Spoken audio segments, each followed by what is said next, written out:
The chains rattled first. Not loud, not chaotic, just a subtle metallic shift that echoed through A Block at 4:38 a.m. when most of the prison still lived in half-sleep and routine. Correction Officer Liam O'Connor noticed it immediately. After 15 years inside Sing Sing, he knew the difference between ordinary noise and something deliberate. This wasn't a restless inmate. This was movement with purpose. He rounded the corner of the tier and stopped cold. Cell 214 was open, not broken open, unlocked. Inside, inmate Marcus Delaney lay on the concrete floor beside his bunk. His body was positioned too neatly to be accidental. His hands rested against his chest. His eyes stared upward at the steel ceiling. There were no signs of a struggle. No overturned mattress. No chaos. Just control. O'Connor's radio cracked in his shaking hand as he called it in. Within minutes, heavy steel doors slammed shut down the tier, each echo rolling like thunder through the 200-year-old walls of Sing Sing Correctional Facility. Outside, the Hudson River moved silently past the prison's stone exterior. Inside, something had shifted. Detective Ava Monroe arrived just after sunrise. She had investigated organized crime in New York for over a decade, but prisons were different. Prisons operated under their own logic, their own rules, and those rules were rarely written down. Marcus Delaney had been serving 18 years for racketeering and extortion. Before his incarceration, he'd been a financial intermediary for several East Coast crime groups. Quiet, intelligent, precise. Inside Sing Sing, he had adapted quickly. Too quickly. Monroe stood in the narrow cell, studying the body. The medical examiner whispered the early findings. Suffocation. Clean. Efficient. No defensive wounds. Someone he trusted, Monroe said softly. O'Connor shifted uncomfortably. Or someone he feared. Monroe stepped back into the tier and scanned the inmates watching silently from behind bars. No shouting. No taunts. Just stillness. That silence was louder than any riot. Sing Sing had long been a symbol of old-world justice. Built in 1825, it carried the weight of history, electric chair executions, infamous mobsters, hardened lifers. But what the public didn't see was the internal ecosystem, the unofficial hierarchy, the shadow governance. Inmates governed through terror and silence. And Delaney had recently tried to break that silence. 3 weeks before his death, he had filed a confidential complaint alleging a money laundering operation being run inside the prison. According to his statement, certain inmates were controlling outside financial channels through coded phone calls and manipulated commissary accounts. The name that appeared twice in his complaint was Victor Hale. Hale wasn't physically imposing. He didn't shout orders. He didn't need to. Serving life for orchestrating a nationwide investment fraud scheme, Hale had built something inside Sing Sing far more powerful than muscle. Influence. Monroe requested surveillance footage from the tier. The cameras didn't show inside cells, but they did capture the hallway between midnight and dawn. At 2:16 a.m., 2 inmates briefly blocked the camera's view while passing each other near Delaney's cell. 30 seconds later, the corridor was empty. At 2:19 a.m., one of those inmates returned to his own cell. Alone. Monroe replayed it twice. It's coordinated, she said. Not chaotic. O'Connor lowered his voice. You think Hale ordered it? Monroe didn't answer immediately, because if Hale had ordered it, it meant something deeper was happening. It meant the power inside Sing Sing no longer rested with the guards. By afternoon, Monroe began interviewing inmates from A Block. Every answer was identical. I didn't see nothing. I was asleep. Don't know Delaney like that. But their eyes told a different story. Fear wasn't dominating the tier. Control was. One inmate, a quiet man named Samuel Ortiz, hesitated before Monroe left his cell. Detective, he whispered, careful not to raise his voice. Delaney asked the wrong question. What question? Ortiz glanced toward the security camera. Who really runs Sing Sing? Monroe walked into Warden Crawford's office as tension tightened across the facility. Crawford had built his career on order and discipline. The idea that inmates were running financial operations inside his prison struck at the core of his authority. "You're suggesting we've lost control," Crawford said. "I'm suggesting," Monroe replied, "that control shifted without anyone noticing." For decades, Sing Sing had maintained the illusion of dominance. Guards locked doors. Guards conducted counts. Guards enforced rules. But inside those cells, a quieter system operated, one based on favors, on debts, on information, and Delaney had threatened to expose it. At 7:42 p.m., Monroe received confirmation from financial crimes analysts. Delaney's commissary account had shown unusual deposits in the weeks before his death. Structured amounts, precise intervals. The same pattern appeared in accounts linked to inmates aligned with Victor Hale. Money was moving inside a maximum security prison. Monroe felt the clock speeding up. If Hale believed Delaney had talked, more silencing would follow. She requested a search of the unused maintenance corridor beneath A Block, a section of the prison sealed decades earlier. The warden hesitated. "Those tunnels haven't been accessed in years." "Then it's time," Monroe replied. Two officers' pride opened the rusted metal door leading to the old service corridor. Dust filled the air as flashlights cut through the darkness. Halfway down the narrow passage, they found it. A recently installed steel panel bolted into the stone wall. Behind it, a concealed space no larger than a closet.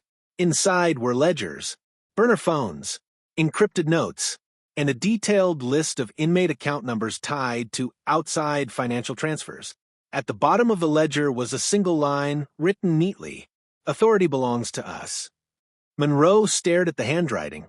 It matched Victor Hale's intake file's signature. But the final page contained something worse. A list of names, some crossed out. Marcus Delaney's name was one of them. And at the very top of the page, not yet marked, was another name Monroe recognized immediately. Her confidential informant, Samuel Ortiz. The chains hadn't just rattled that morning. They had announced a warning. And someone inside Sing Sing had just declared war on anyone who challenged their rule. The moment Detective Ava Monroe saw Samuel Ortiz's name at the top of that list, the air in the underground tunnel felt thinner. She folded the ledger carefully, her pulse sharpening. This wasn't just a prison hierarchy anymore. It was a system organized, patient, and far more sophisticated than anyone outside the walls understood. "Get Ortiz out," she ordered the officers. "Protective custody. Now." But inside Sing Sing, time moved differently. Orders had to travel through locks, approvals, and chains of command. And every minute lost inside a prison could mean a life erased. By the time Monroe reached A Block again, the atmosphere had changed. The silence was heavier, as if news had traveled faster than she had. Steel doors hummed shut. Inmates stood still at their bars, watching her pass. Victor Hale's cell was near the end of the tier. He stood calmly, hands behind his back, expression unreadable. "You're looking tired, Detective," he said softly. Monroe didn't stop walking, but she felt his eyes follow her. He already knew. That realization sent a chill through her. If Hale knew the tunnel had been discovered, then someone on staff had talked, or worse, someone on staff was involved. Ortiz's cell was empty. The bunk was neatly made, the sink still running slightly. No signs of a struggle. Correction, Officer O'Connor cursed under his breath. He couldn't have gotten far. Monroe stepped inside the cell slowly. On the wall, barely visible beneath the harsh fluorescent light, was a faint scratch mark. 3 lines cut into the paint. Not random. A symbol matching the one found in the hidden ledger. Her stomach dropped. "Lock the tier," she said. "Nobody moves." But she already knew the truth. Ortiz hadn't disappeared accidentally. He had been taken. The prison went into lockdown within minutes. Guards moved with urgency, keys rattling, radios buzzing. Cells slammed shut one after another, but Monroe noticed something disturbing. The inmates weren't angry. They were calm, like they knew how this would end. Monroe met Warden Crawford in the control room, where walls of monitors showed endless angles of corridors and yards. "Cameras?" she asked. Crawford shook his head grimly.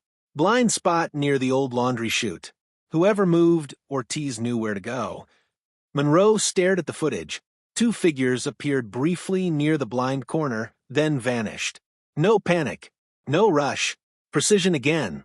This isn't prison chaos, she said quietly. This is organized. Crawford's jaw tightened.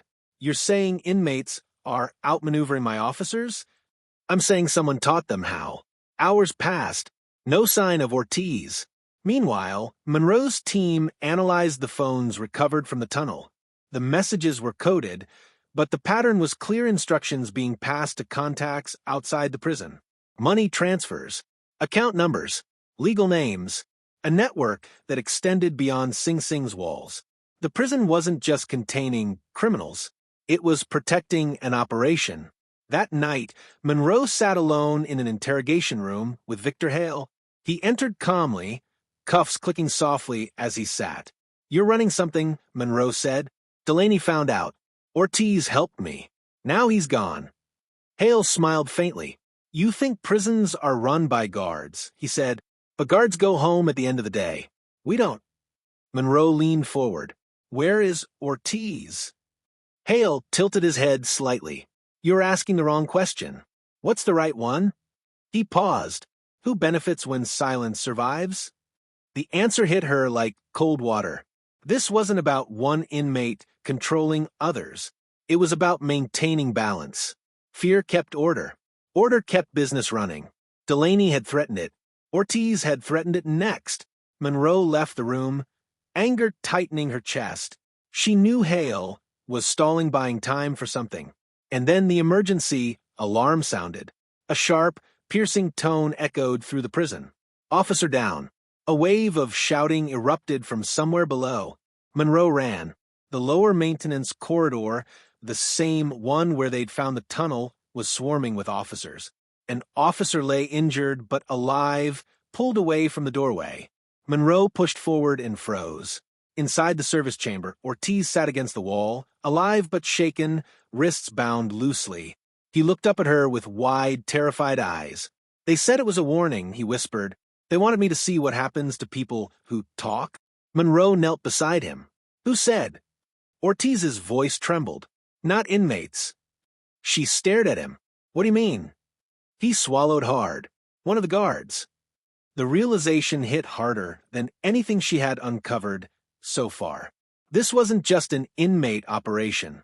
Someone inside the system, someone wearing a uniform was protecting the network. Authority hadn't simply shifted. It had merged. Back in control room, Monroe watched the monitors with new eyes. Every guard, walking the tiers, suddenly felt like a question mark. Warden Crawford looked pale. If this gets out, he muttered. Monroe finished the thought for him. Sing Sing doesn't just lose control. The entire criminal justice system looks compromised.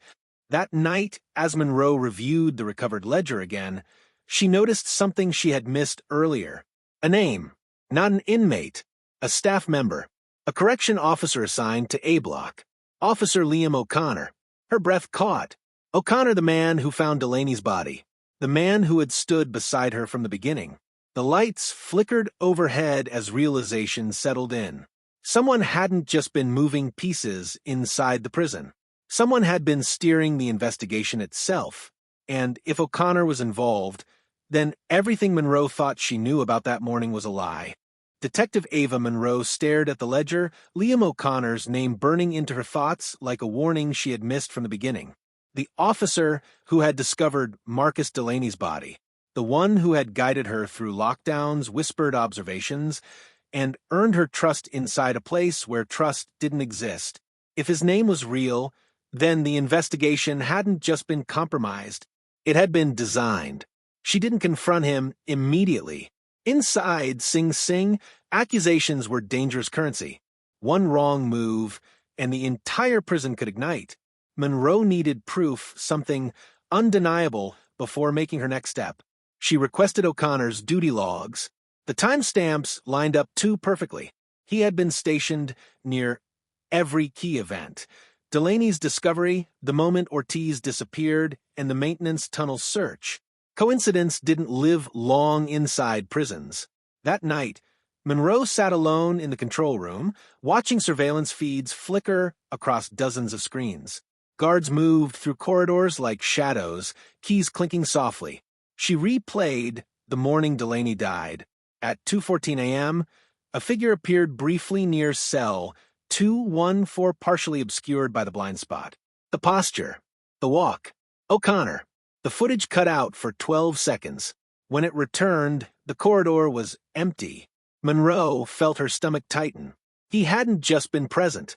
He had controlled the camera angle. She called Ortiz into a secure interview room under guard protection. The man looked exhausted, hands trembling as he spoke. "You said a guard moved you," she reminded him. Ortiz nodded slowly. "I never saw his face clearly, but I recognized his voice." Monroe leaned forward. "O'Connor." Ortiz hesitated, then whispered, "Yeah." The room felt colder. Monroe informed Warden Crawford privately. The warden went silent for a long time, jaw clenched. "You're telling me one of my officers ran this entire operation from inside?" he said quietly. "I'm saying he didn't do it alone," Monroe replied. "Hale runs the inmates. O'Connor protects the system." Crawford slammed a hand on the desk. "This prison was built on discipline." Monroe shook her head. "No, it was built on control, and someone learned how to weaponize it. They set a trap. Only a small circle knew Ortiz had been moved again, supposedly to an external facility. The transfer was fake, designed to see who reacted. Monroe waited in the shadows of the loading corridor late that night, pulse steady but sharp. Heavy footsteps echoed. O'Connor stepped into view, scanning the dark hallway. He was alone. He approached the transport gate, pulling out keys slowly, deliberately. Monroe stepped forward. "Looking for someone?" He froze. For a moment, neither spoke. Then O'Connor exhaled, almost relieved. "You should have left this alone, Detective." The confession came quietly. No dramatic outburst. No shouting. Delaney wanted to expose everything, O'Connor said. "You don't understand how this place works. The gangs inside keep order better than the system does. Without deals, without balance, this place burns." Monroe stared at him. "So you killed him?" O'Connor shook his head. "I didn't kill anyone, but I made sure the right people had access. The distinction didn't matter. You let it happen." "I kept the peace," he said coldly. Behind them, footsteps approached, officers moving into position. O'Connor noticed. His hand drifted toward his belt. For a second, Monroe thought he might run. Instead, he laughed bitterly. "You think arresting me fixes it? There'll be another. There's always another."